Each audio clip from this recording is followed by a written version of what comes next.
welcome everyone. Well, we're having a fun time here. We're getting together again to do a wonderful landscape painting in oil. We're using the Winsor & Newton Artisan line of paints, which is water mixable oils. So we're doing oil painting with water mixable oils. No solvents, no turpentines, no paint thinners, just water and paint. And we cover all that here as we go. We're going to start out with just some basic, using a photograph we found online. We're going to use this, create our pencil sketch on this board, our canvas board. Once we do that, we're going to go over a light glazing of yellow ochre over the whole entire board to give us a nice tone for the underpainting. And then from there, we just start putting in our colors. And again, we take our color wheel and use this to put all of our colors on our palette. So you'll see we have our wax paper palette as we always use on my channel. You'll see that next, and we'll get started, okay? Be right back. All right, so we just saw the finished painting, and we're going to get right into it here. We're going to first start out with our drawing of this beautiful cottage. Let's just take a simple notice of the composition. We have the cottage is around center of the rectangle here, and we're in the portrait mode, which is our board is vertical, so we're using our board in a vertical fashion. I like to use the vertical a lot on my videos because it does fit better into the camera, the video.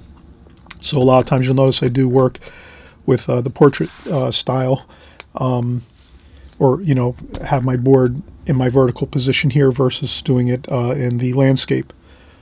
So you can always adjust any of my paintings that you might be working on. You can always turn your boards into the landscape position if you feel more comfortable doing that. It's up to you. You're the artist. You're going to figure out if you like painting, mostly in landscape, or if you like landscape for your board, or if you want your board vertical like this. So it's up to you. But we'll start our drawing here. And again, I'm just going to make a simple observation here. We're at about center for our cottage here. And then in the foreground, we have a little path, and we have a stone retaining wall with a fence and a trellis over top.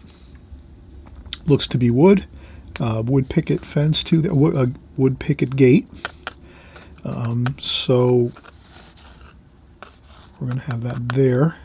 Lots of trees, bushes. There's ivy on the walls. So I'm going to just say let's start out here with our roof. I'll maybe make this two-dimensional, so I won't incorporate the angle. So on this photograph, you can probably see it is on an angle a little bit. So whoever took the photograph, the cottage was kind of on an angle this way, sort of like turned this way a little bit. So I'm just going to pretend that we're looking at it in two dimensions, where when we walk up to this scene, we're looking directly at the face of the cottage, and it's pretty much parallel to us as we're standing there, and there's no angle to it. So it's really this way versus turned this way. So we'll do that just to make it a little more simple. And then when we do that and we become a little more creative with our design and we change things a little bit, you just recall that you're going to draw the same type of idea as you go throughout the whole composition. So right away I'm going to notice that there's some brick over here for the chimney. So I'm just going to make the chimney like this. And then there's some, and we'll keep this simple. So there's a bush on the side of the house and some ivy here. And we have the wall there, the outside corner of the cottage there. And then we have the chimney here. This goes up a little bit. And then chimney corbels out and then back in again. Like that. And this is all brick. And this is large stone.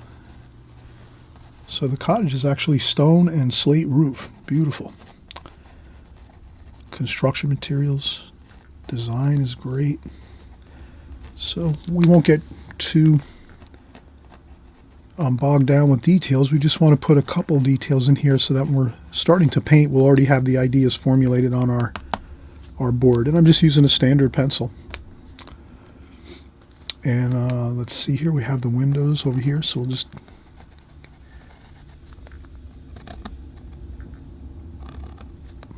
and then there's 3 panes of glass like that. And then over here there's another window. I'd keep it the same. You might take your pencil and just maybe hold a mark with your hand like that, just so you can kind of get it pretty even. You can use a ruler if you want. You could take a ruler and just kind of go across and make sure it's not. So we just want to keep our windows level across the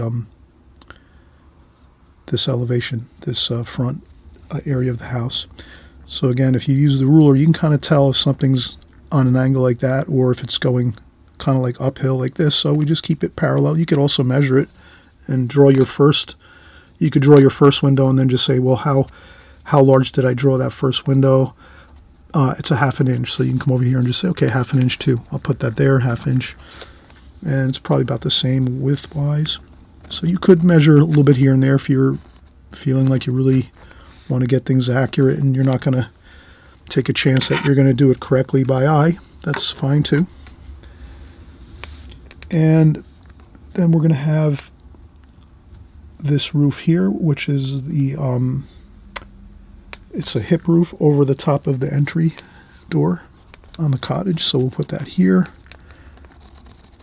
like this.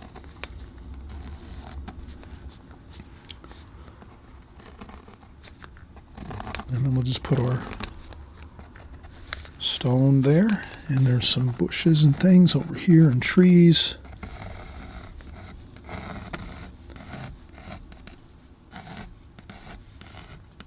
So I'm just again putting some indications of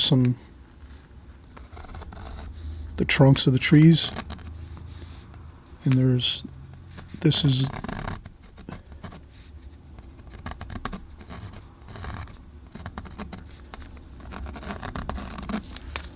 it's a grouping of trees over here.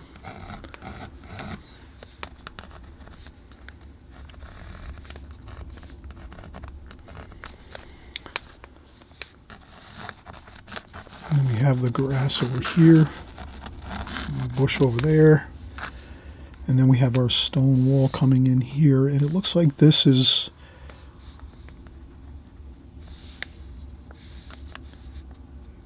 maybe we went a little bit too high over here. So what you can always do is you have your kneaded eraser, and you can lift up some lines if you want to with your kneaded eraser.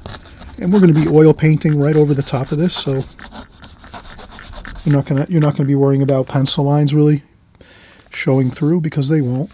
It's oil painting, much thicker coverage, so you don't see anything underneath the oil painting really.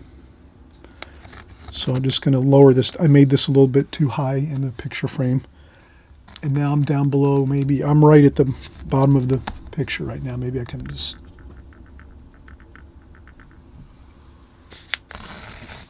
and then we have this bit of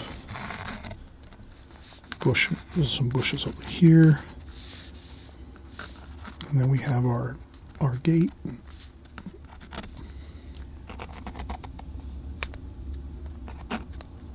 And a trellis.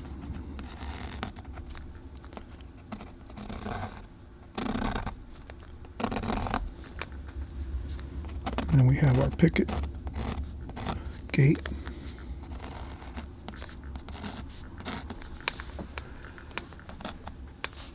And then we have our stone wall here. And you can make some indications of stone, just so you're when you come in to paint next, you'll just have these feelings of the stones in the wall like that. And the same over here, some more stones over here.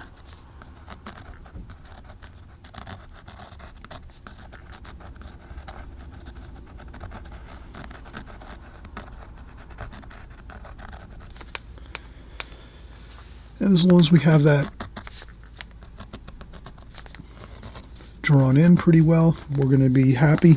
There's a lot of bushes and things over here in front of this wall. So actually we're not going to see most of this wall here.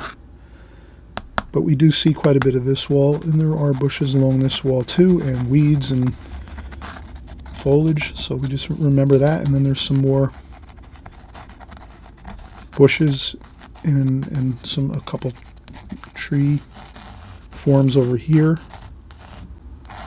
on the opposite side of this stone wall, on the other side of the stone wall. And I think that's good. I think we have enough information drawn in that we're going to be fine. We're going to maybe create our hills in the background over here, and we'll just remember that that's sort of, we're going to make that cooler in color. So we're going to make our green trees in the distance a little cooler. Like we'll use more blue in those to make a feeling that they're sitting back a ways, and that sense of coolness with the cooler blue mixed in with our greens. And we'll show you how to do that in a few minutes when we start mixing our colors. You'll just notice that we want to try to enhance the feeling of distance by adjusting our colors accordingly. And that's a really important thing as a oil painter, or if you're painting in watercolors or acrylics, you want to try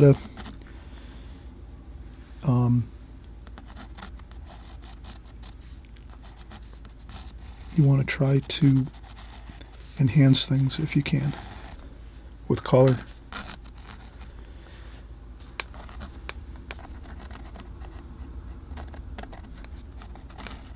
Okay, there's a shed back here, probably like a tool shed for tools and things like that. And I think that's it. That's really pretty good. The front entryway is going to be obscured. We'll have a little bit of the door here. Maybe we'll put a door and a window there like that. And there's more bushes and things, so we'll paint that in. But that's our basic drawing. Slate roof here. There's some clay tiles along the ridge of the roof that are kind of orange, and then you have the gray tiles here. We're not going to get tremendously involved with lots of detail. We're going to kind of keep this basic so we can accomplish this painting in maybe a couple hours, and we'll be satisfied, or an hour, let's say. Okay, let's get started with the painting next. So when we come back, we'll reset up everything so that we'll have our phone and our reference photo over here on the right-hand side up top. And then we'll have our paints mixed out on our palette paper, which is by Strathmore. And incidentally, I always have all my art gear, supplies, everything down below in the comments section, so you can look those up. You can just find whatever you might be looking for and click on that, and that'll directly take you to Amazon, where they have everything there pretty much that you could ever need for your art supplies and gadgets and things like that. Brushes, paints, palette paper, palettes, everything, you name it. And you just it gets delivered in a few days, so you don't have to worry about wasting time and efforts driving to local stores and things like that. You can just order it, and it comes right to the house in a few days, and you're all set. All right, so let's get started with the painting again, and we'll rearrange everything in just a few seconds. All right, so we're just going to rearrange things right now. We're going to take our phone with our subject photograph here, our reference photograph here, and I think that should be good. We can start our painting over here on the left hand side and work this way, so I don't think it's going to be a problem. So we'll do that. We'll leave that there, and we'll start mixing our paints. So let me see here. I'm just going to get a little bit of tape for the top of my wax paper here. Palette paper by Strathmore. Great to work with. Nice and easy to work with. You mix up your paints, and then when you're done, you just throw away the paper, or you can save it if you're going to do another painting, or continue to work on your painting. You can just use the colors left on this. You can just like set this aside and then save it for the next day. Usually the paint stays moist about 3-4 days. You could also put it into like a bag, like a baggie, to keep it moist, the paints, or like a plastic container of some sort. You can keeps the paint a little bit more moist for longer. So let's kind of keep with our color wheel, and we'll use blue. Maybe we'll use a few blues. Maybe we'll use yellow, blue, and red. Maybe we'll use cadmium red, yellow ochre, and then we'll use 2 blues. So we're going to kind of create our color wheel right here on the wax paper, and then we'll mix out our colors from here, and we'll start out by mixing the color wheel out onto our palette paper, so that generally we can custom mix it as we're going to start with, so that we're kind of getting the colors we want mixed on this paper, this wax paper first. Then we could just go in and start working, and this way we have everything worked out and we're not kind of scratching our heads in the middle of painting this thinking, what color do I need next, or what should I use next? That's the great thing about mixing with your color wheel. You just get your first 3 colors out, your primaries, and that all the colors are derived from these 3 primaries: red, yellow, and blue. And then again, we mix out our other colors from these 3 colors right here, and we're going to consider this one color, just 2 different types of blue, but pretty much blue. And then we'll see how it goes from there. All right, so let's start doing that next. All right, so since we're getting started here, let's do the first thing. This can be helpful. You can do this a day or 2 ahead of time, or a week ahead of time. You could just prime the canvas a little bit here. We'll move our other colors to the side right now. Maybe we'll just prime it with some yellow ochre and a little bit of water. So I'm just going to use my water containers. I have my water container. I'm going to get some fresh, clean water.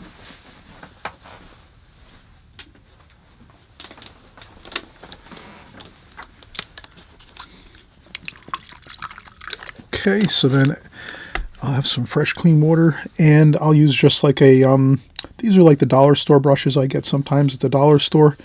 And no particular, these are synthetic brushes, I think this one here is.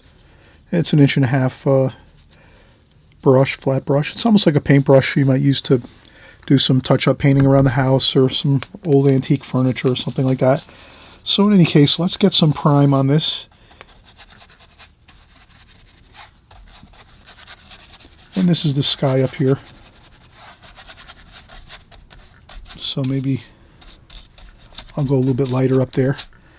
And then I'll just, again, I'm just going to use the water from my water container just to kind of glaze on the whole canvas here. What I'll do is up here, I might go in right away up top here with my paper towels and try to, since this is going to be the blue sky up here, I'll right away dry that off pronto. And then these are all the trees in the cottage, so we can just keep working along on that. A little more water, and again we're going to dry this off with our paper towels once we have the primer on here. So no particular fancy brush techniques with this. You just want to get it on there with a little bit of water, some yellow ochre artisan paint by Winsor Newton. That's what I use exclusively, and it's just a great oil paint. It's water mixable. You don't have to worry about solvents. And then I'll just lightly, I just wanted to get that light glazing of yellow ochre on the whole panel, like that.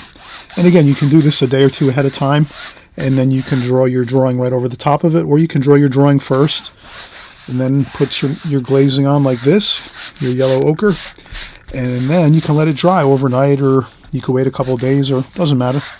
You can work, we're going to work straight onto it right now after we just take off the heavier bits of paint and water. So that's a good thing to do to start with. It just kind of sets the tone of the panel for you so that you already have a really nice glow to your panel.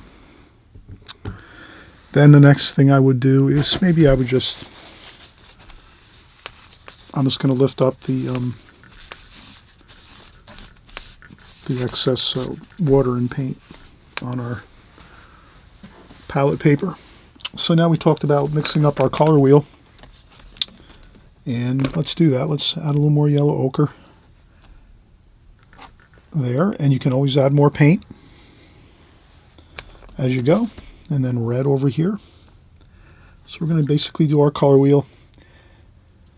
I kind of base it just off this here, the color wheel. You can go to maybe the first, I think, 2 or 3 videos I did a few videos on the color wheel, so you'll be able to go back and brush up on that if you want to, and you can make your own color wheels like I did here on some watercolor paper or any kind of, or on canvases. I actually have one. I have my canvas here across from me, so this is my board, my canvas board with my color wheel, and that's the one I'm going to use. I'm going to set this up across from me, just like that. And let's go with our 2 blues. You can use 2 blues if we're using the color wheel. It's the 3 primaries are red, yellow, and blue. Now these are both blues, so you can mix the blues together like this and make like a mixture of blues like that.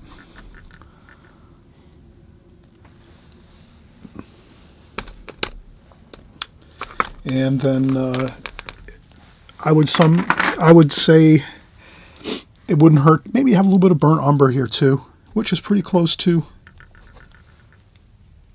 You could say burnt umber is really like over here probably. So we'll add a little bit of burnt umber over to both of our yellow and our red areas. So you can just have a little bit of burnt umber there to mix in if you want. And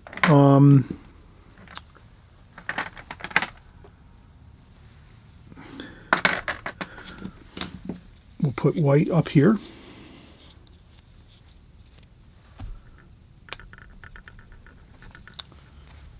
So we'll have some white. And again, these are all Artisan, Winsor Newton Artisan water mixable oil colors. In the description box below, I do have this, so you'll see that. You can click on the link to check it out on Amazon.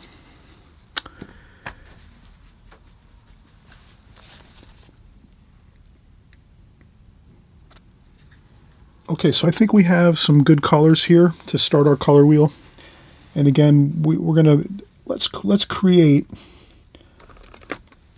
the colors of our color wheel, the primaries, the secondaries, and the tertiary colors right on our paper right now, so that we can kind of get a feel for all the colors we can kind of use and, you know, have them work for us in our painting. So if we can do this ahead of time, we're going to sort of be really in a good position to have all the colors at our disposal right away, quickly, as we're painting this painting, versus scratching our heads in the middle of our painting thinking, what colors do I need to mix next? Let's get all the colors mixed according to the color wheel using our primaries, which is red, yellow, blue. Then secondaries obviously would be orange, which is between red and yellow. And then we're going to have green, which is red and blue mixed together. I mean, yellow and blue mixed together here. And then we're going to use purple, which is red and blue together. Makes purple or violet. So let's start mixing. We would go with our lighter colors first. So let's do our secondary. Orange, which is yellow and red. We'll make an orange there, a little more.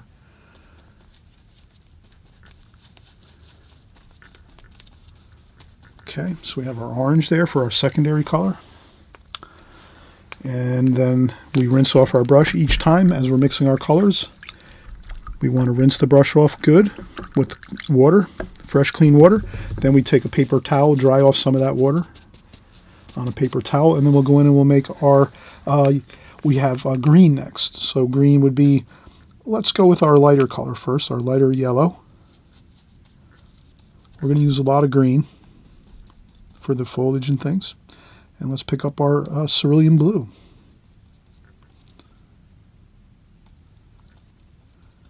And there we have our green.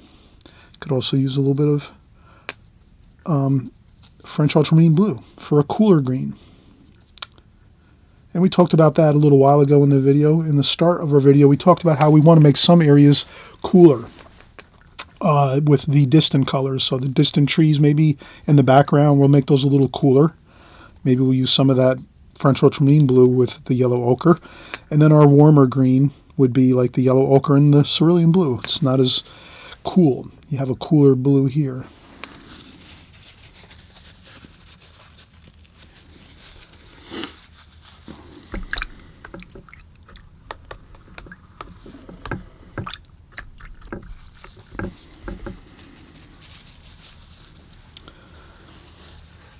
Okay, now let's make our violet. Simple enough. Red mixed with our blue, French ultramarine blue, gives us a perfect violet. There we go. That could be for our roof. We're going to have some of those clay tile roofs. Or actually the slate roof with clay tiles on the top, orange clay tiles. Okay, so that's our color wheel, the primaries and the secondaries. Now if we want to start to make a little more of an interesting mix, let's go with our tertiary colors. So to do that, we're going to just simply, again, rinse off our brush.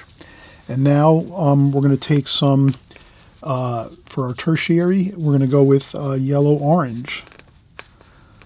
Up here, yellow-orange. And we'll take some of our orange we made here. We have some yellow-orange up there. Okay, add a little more of that red. Okay, and then we're going to go with red-orange. So that's going to be red and orange to get together. And we have a red-orange. Okay, again, I'm rinsing off my brush really well, and then coming back, tapping my brush on a paper towel so I don't have too much. We don't want a lot of water in our brush hairs, just to kind of remind ourselves of that. So we have, let's do next a yellow-green.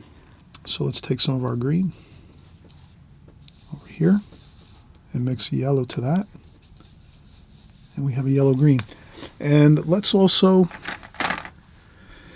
well, let's keep our painting somewhat limited in our palette. We could add more colors to this. You could add like a cad lemon yellow over here to this area because it's really a yellow as well. As yellow ochre, you could use cadmium lemon yellow and mix that in over here to get maybe a lighter, brighter yellow. But let's keep it the way we have it, just with these few colors.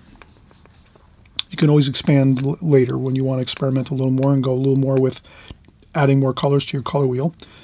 But let's keep going with this. Now we're going to go with blue-green. So let's take our cerulean blue here, cerulean blue, and then some green. And that gives us our blue-green. So you see we're branching out our colors. We're giving ourselves more options with colors, so we have more to choose from. And now we'll go with blue-violet. Blue-violet. So we take some of our violet here and add some more blue to that. We can make some more violet quickly. And then, again, that's your blue-violet. That's your tertiary color. And then one more, we rinse the brush off again, dry off the water in a paper towel, and then we're going to go with red-violet next. So red-violet would be our violet, and then we add some more red to it. And that's our red-violet. So you can actually see how we just, on our palette paper, we just created the color wheel, just like this. So that we had all of our colors out on the palette so that we have a wide range of really nice colors to choose from as we're painting. Okay, now I'm going to change out the water in my water container just to get some more fresh, clean water. And let's do this painting quickly. Let's not spend hours and hours fussing over things too much. You just want to get in there, have a good time with this, utilize all the colors we've just mixed, and then as you go, you can mix more of these colors. You just match them according to the color wheel. So you definitely would want to have this color wheel made for yourself, labeled just like I have it for the most part. I mean, you can do a little bit of a different, look to it if you want. You can make it in this format or whatever, but you want to keep the colors the same. You'd want to keep the color wheel the same too, with the red here, yellow, and the blue, just like I have it. So this way, when you're looking at my videos, when we're doing painting together, you'll kind of just see how you can get used to looking at the colors all the time and where they are. You'd always want to keep your colors in the same exact location on your palette all of the time, week after week, month after month, and year after year. You always want to use that consistent pattern of your colors always being in the same place, because after a while, it'll be like driving a car or riding a bicycle, or something where it's automatic. You don't really think about it, and then you can be focusing on your drawings a little more, or your colors that you're using in your painting, and you're focusing on this and not where the colors are. So that's one huge benefit if you stick with the same colors in the locations, or the same locations of your colors. So you're always going to have your reds over here, your blues down here, and your yellows up here, just like we have here. And if you can keep this up in front of you at all times in your studio, wherever you like to work, your kitchen table, you just always have this as your reference as to your colors mixing. So now we're going to start blocking in some colors. I'm going to start out with the sky.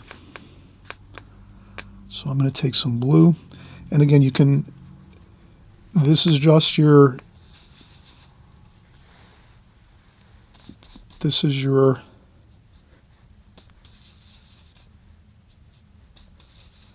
mixing area.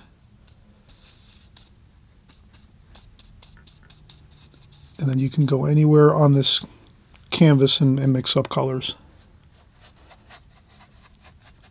You could take some white, mix some white into your sky color.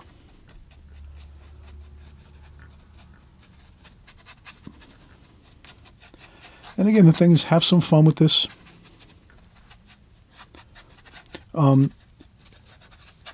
Leave gold in the sky. Don't feel like you have to fill that all in. Especially down along the tree line, you can leave more yellow there, I would say, for sure. It's a little bit cooler up in the upper portions of your sky. Up here. Cooler up here, and then as you get down toward the surface of the earth, you will see more warmer tones and colors. And again, you can put your brush strokes on any way you want to. Okay, and then you can swirl. They call that scumbling sometimes when we just... Okay. Okay, so we have our sky looking really good.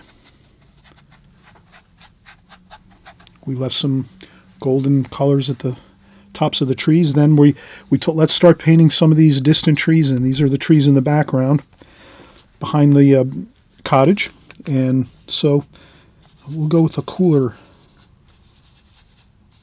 some cooler green here. So we'll mix some of these greens over here.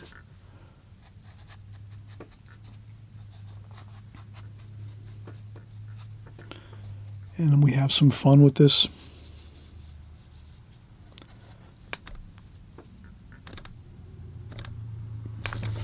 Just want to bring back in my picture.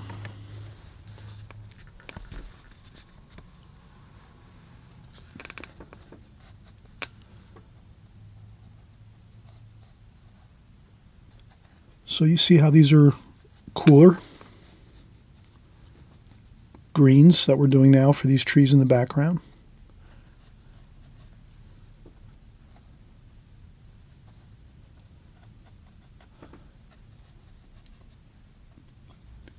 Please leave some yellow paper, some yellow canvas showing through.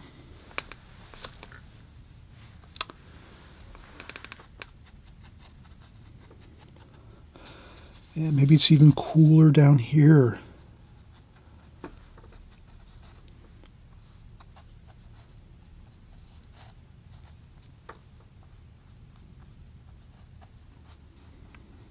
Okay, and there we go. Cooler over here, like that.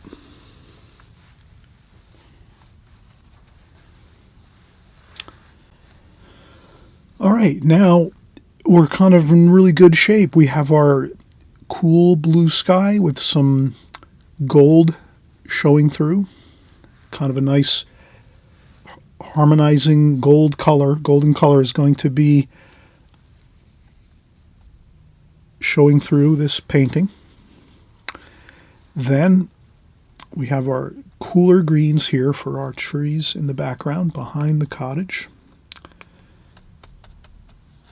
And we'll get some more further details with the trunks of the trees and the branches. We'll do that a little bit later. Let's get our block in our main colors. Now we're getting into more of the warmer greens. That's the front here.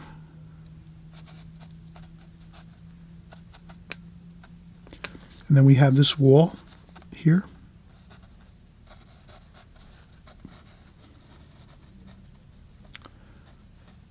And we also have some leaves on this tree here. And I'll finish where the phone is later, so this way we can keep going. And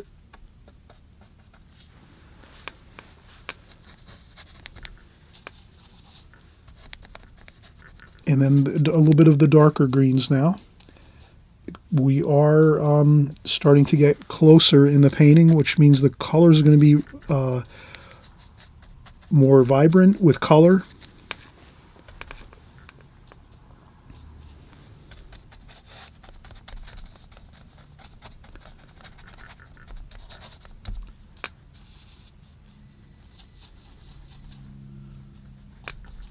So we're making these vibrant greens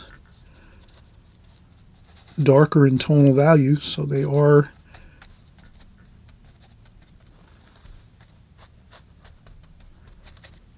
like that. Okay.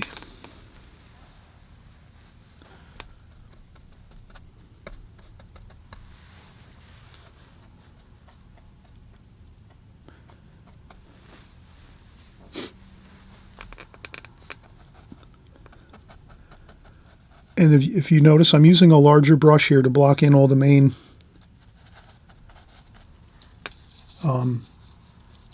larger areas of foliage, trees, bushes.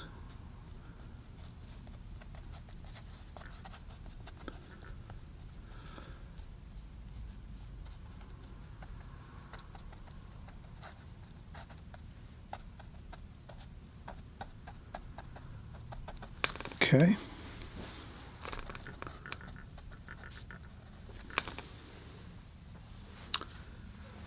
Okay, looks good. All right, now, good time for a break.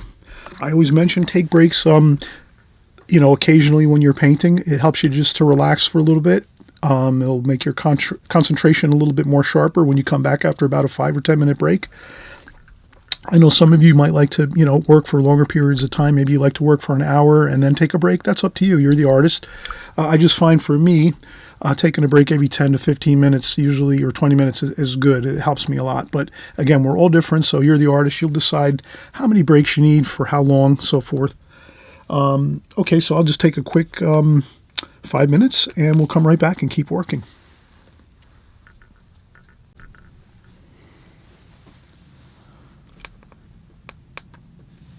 All right, let's continue here to block in a little more. There's some of the ivy on the building here.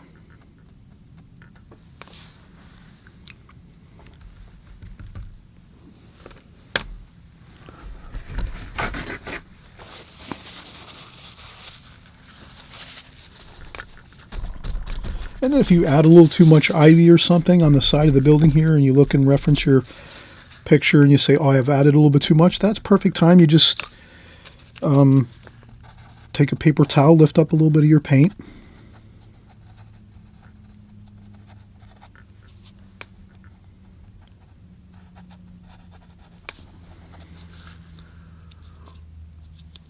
All right, now let's start blocking in some of the roof up here, the slate roof. So I'm going to go with the purples and blues over here. Get some of that on the roof for the tiles, and then we'll make a little bit of a detail with that, with some markings for the slate roof.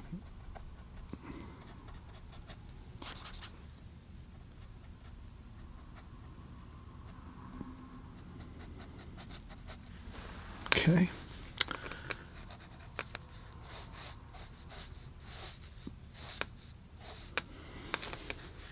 So I take my brush strokes and I go parallel like this because the coursings on the slate roof are pretty much like brickwork. So you would just have your coursings going across. Just make some lines across there, parallel lines. And then we can do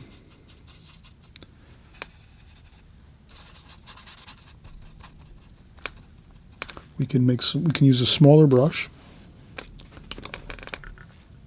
and get some of those a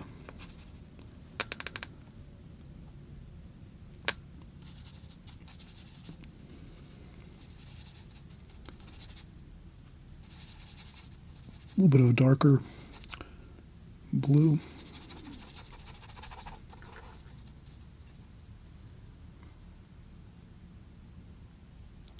And just a few like places here and there we're going to make our slate. And you just kind of put them down like bricks. So you stagger them one under each, halfway underneath each other.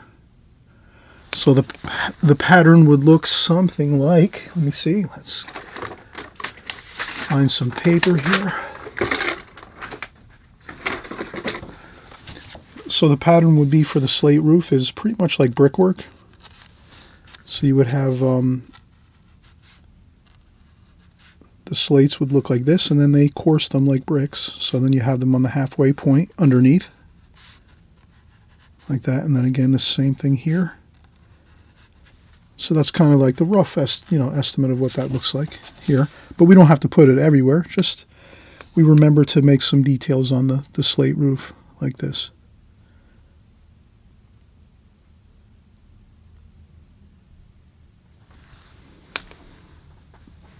That should be good. And then let's do some of there's some brickwork. It looks like actually large stones. So there's large stones. We're going to work into some of our oranges. A little bit of burnt umber too. A little bit of the red. So we're going to have some of that orangey red for the stones here. And we're going to have a shadow under there. So we'll start down here. And it doesn't have to be perfect. We're just going to make some stone shapes. Like that.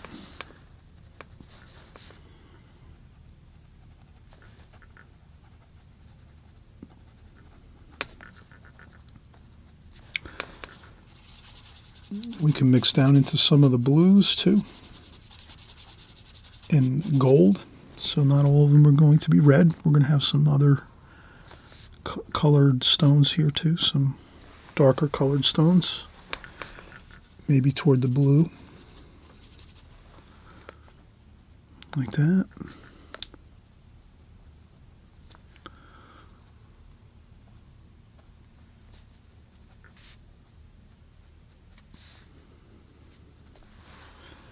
And then some red. We'll go back to the reddish.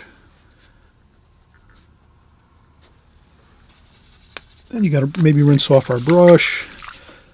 Take off a little bit of the water on our paper towel, and then we'll get back into some of those reddish colored stones.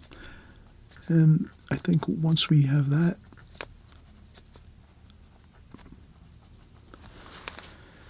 We should be fine. We'll do our chimney.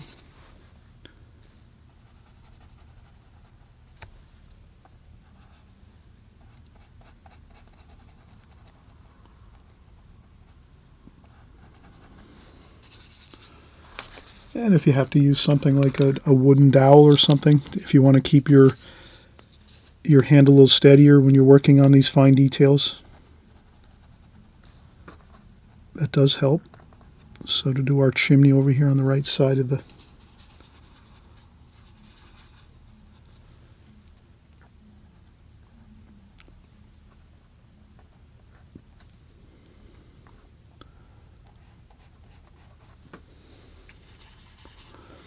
maybe a touch of water just to pick up a little more of that red.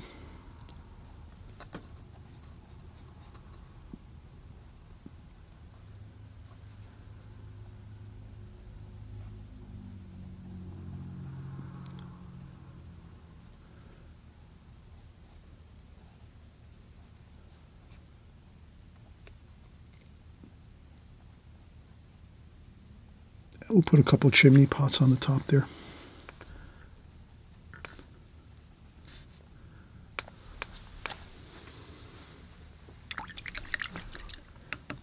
Okay, we're just working right along here. Some more of that cooler color. We're going to make the roof over here for our shed in the back around there. Make that cool. So that's exactly what I'm going to do there. Keep that cool over here.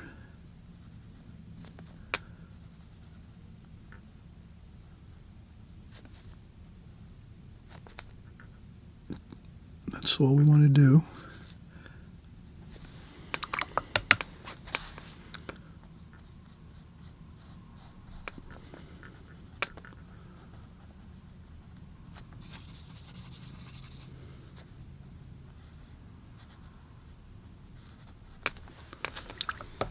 Okay, we'll keep that shed over here cool.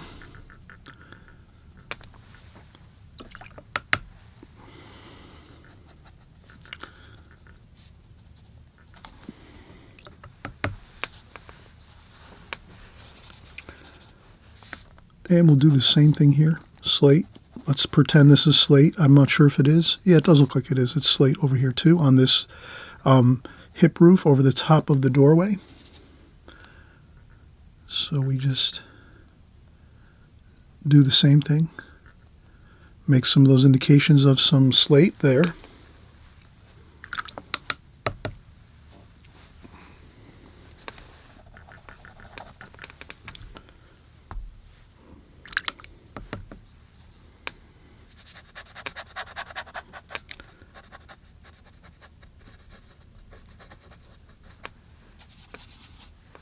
And I'm just going to do some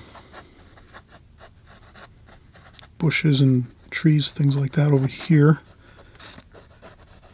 And we'll get in our trunks of our trees and limbs and things like that in just a little while. And we're going to do the same thing. We're just going to mix around here and get our stones. We're going to make some cooler colors here.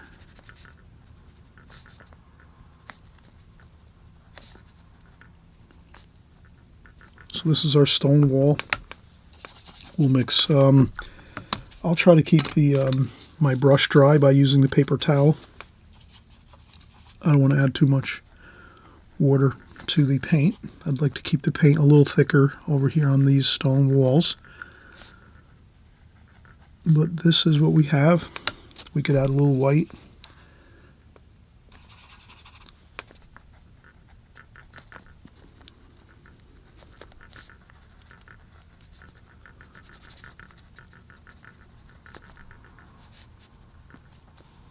A little bit of gold. And if we have to add a little bit of more gold color to our palette,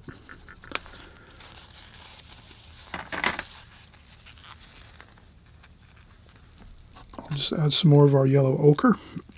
So that's easy enough. I just stop for a second and add some more of the gold. And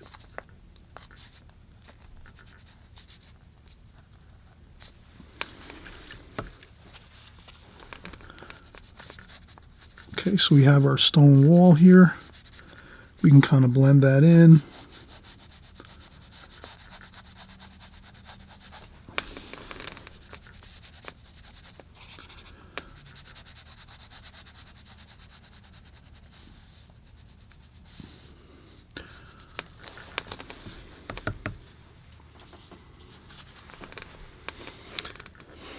And then there's a little bit of a reddish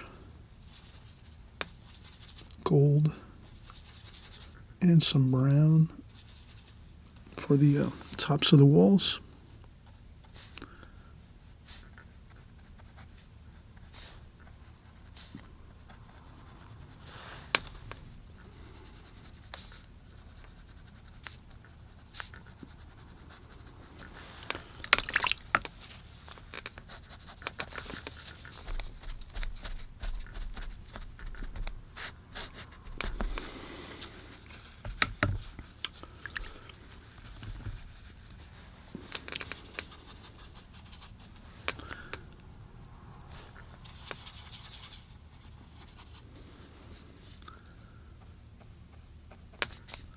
And just a few more of those stones on the house here.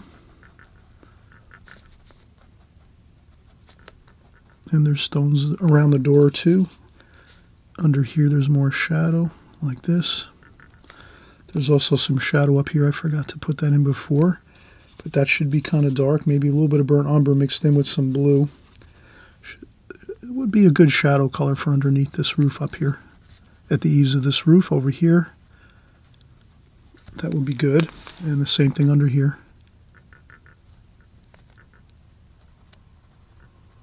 And we're going to have our window there. And what else? We have rinse off the brush. Dry it off a little bit on a paper towel. Maybe we'll use more of a square brush here. I think that would work better. So I have more of a square brush here. You can kind of see that's square shape. We'll do those windows. We'll create the windows up here. Burnt umber and French ultramarine blue.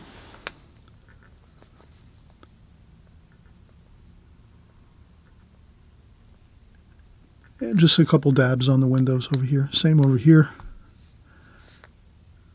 Some more windows over here. I think that's good for those windows there. This door here I think is like that. So we have our doors there. And that looks pretty good. Maybe a little shadowing too over here.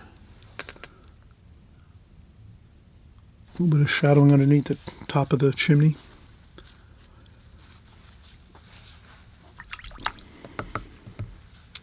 And again, this is a fun time with your oil paints. We're getting used to our oil painting methods. We're just practicing the different techniques we use to get the results we need. We're not trying to... We're trying to think of this as we're practicing and working on all the skills that we're going to need to just keep refining our practicing and our techniques and methods in oil painting. So you don't have to set out when you're doing your paintings, especially in the beginning, if you're just starting out, or if maybe you only have a couple of years of experience, you can always look at it as we're practicing. We're using all the skills that we have and the knowledge we have in oil painting right here along with me. We're all together in this. And as we do this, we will just keep refining what we know and how we apply all of the knowledge that we have to our work. And that's all it is. And then the more you work, some of you might say, you know what, I'm going to practice a lot more, so I'm going to work on this like 2 hours every day. Some of you might say, I don't have the time. I just can't squeeze in all that time. So I think I might work on this like a half an hour every day or every other day, an hour or something like that. So you figure out your schedule, what you can work, how much you can work, as much or as little as you want to. But again, the more we're practicing, the better we're going to get. And again, we're just trying to really refine our skills.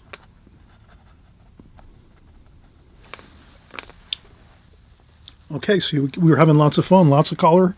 We used our color wheel here, so we're really I can't really express that enough, that if you work with your color wheel like this all the time, you're always going to have, at least at a minimum, a really harmonized color scheme in your paintings. So it's going to overall blend all together. And then kicking it up a notch is adding that first glazing of the yellow ochre like we did. You're adding that really nice, beautiful, glowing golden color underneath your painting. So you have that underpainting, like that tone underneath everything. So that already immediately kind of gives you something that you're starting with that is kind of, it's giving you a base to start with. And I have plenty of that golden palette color or board color that we put on showing through right now. It's everywhere, actually. If we're looking around in this painting, we can really see it. It's kind of showing through a little bit everywhere, here and there. And that's what we want. And so I think we're kind of getting there. Let's do a few more details, and then I think we can wrap it up. So let's see. Let's add some... Let's do that trellis and fence. That would be good to do next. Let's create that trellis and fence. I'm going to try to find myself. This looks good, actually. I'll use this brush. So we'll use this brush we've been using here. And then we're going to make this trellis and fence kind of like a bluish gold color, like a grayish color. And again, if you need to use something to, like a dowel or something like that, just to get yourself a little more stability when you're going to do these lines like this. So this way you can kind of just really,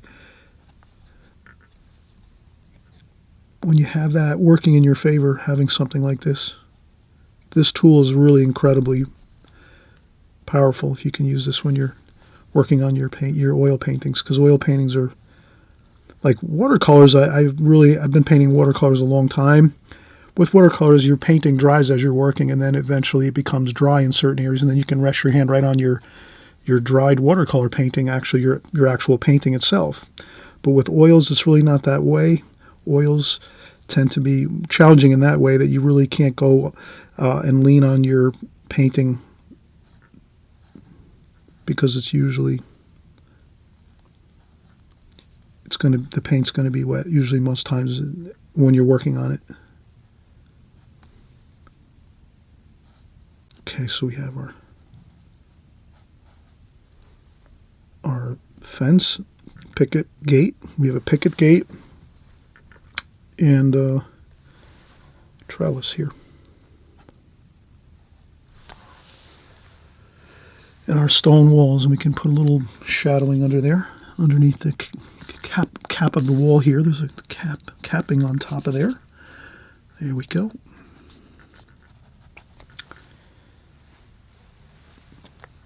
And we could add some stones here. You could put some stone type shapes, and you could get some different colors here going. And if you tend to make some round and rectangular shapes, you'll kind of have it.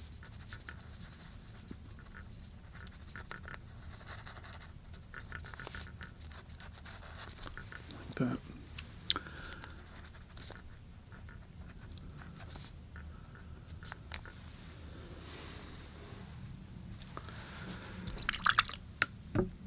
All right, now I think what we'll do is maybe we'll use a round brush. So I'll use this round, this is more or less a round brush here.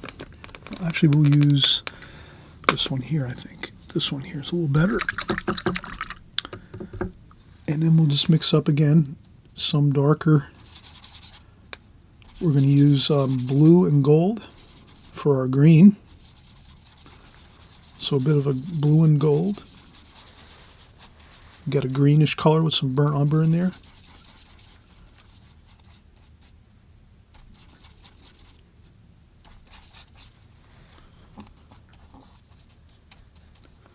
And then I spin my brush around a little bit to get it a sharp point, and then we'll just do some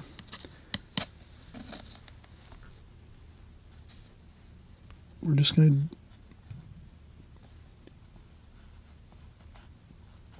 to a couple trunks of the trees over here. Okay.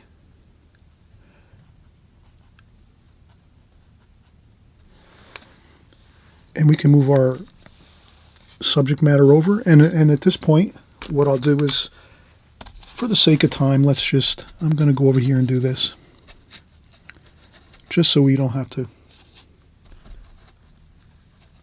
I'll just finish the painting out like this over here, so you kind of know. We had to have our phone here so you could see the finished picture. So you do as you would like with your trees. You can add some more foliage on your trees, like that, here and there. And then you can also add some more trunks of the trees here. So I'll just use that dowel. Like you can see here, I'm using the dowel. And I'm just sliding my hand on the dowel, like this. You can slide your hand on the dowel just to get some of that feeling of the trunks of the trees.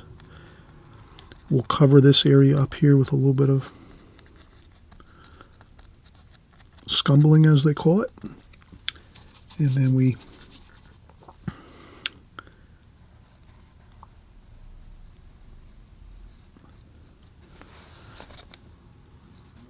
just add a few indications of some branches, like that.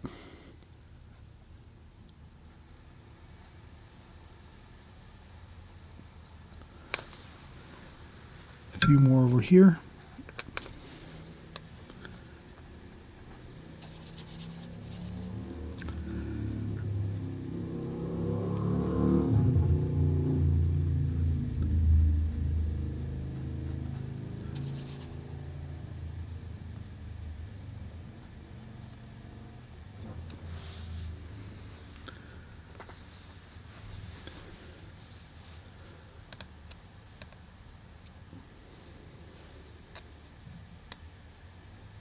And I think that looks pretty good. You know, you can add a few more. Maybe there's like a tree over here with a few branches. Just an indication or two of some branches and a trunk or two over here.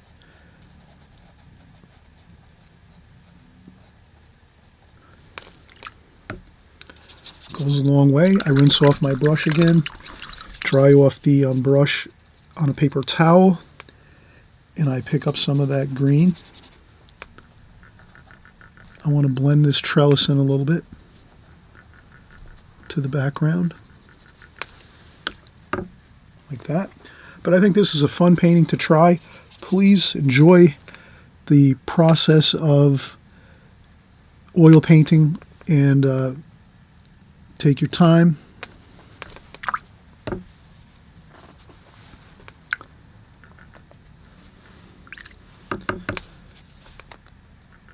And then I just do a few touch-ups here and there. But I think that's pretty good.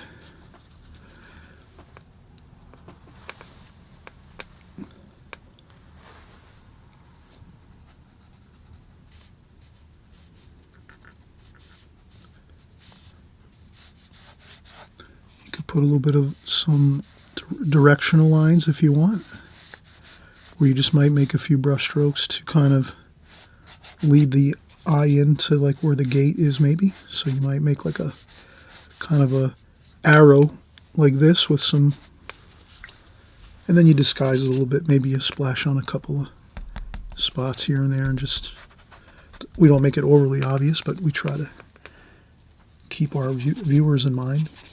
We want to make sure that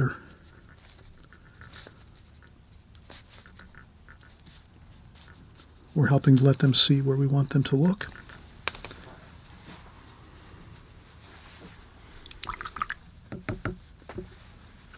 All right, and so we get together again. It's been such fun. We'll see you on the next video. Bye-bye. We'll see you next time.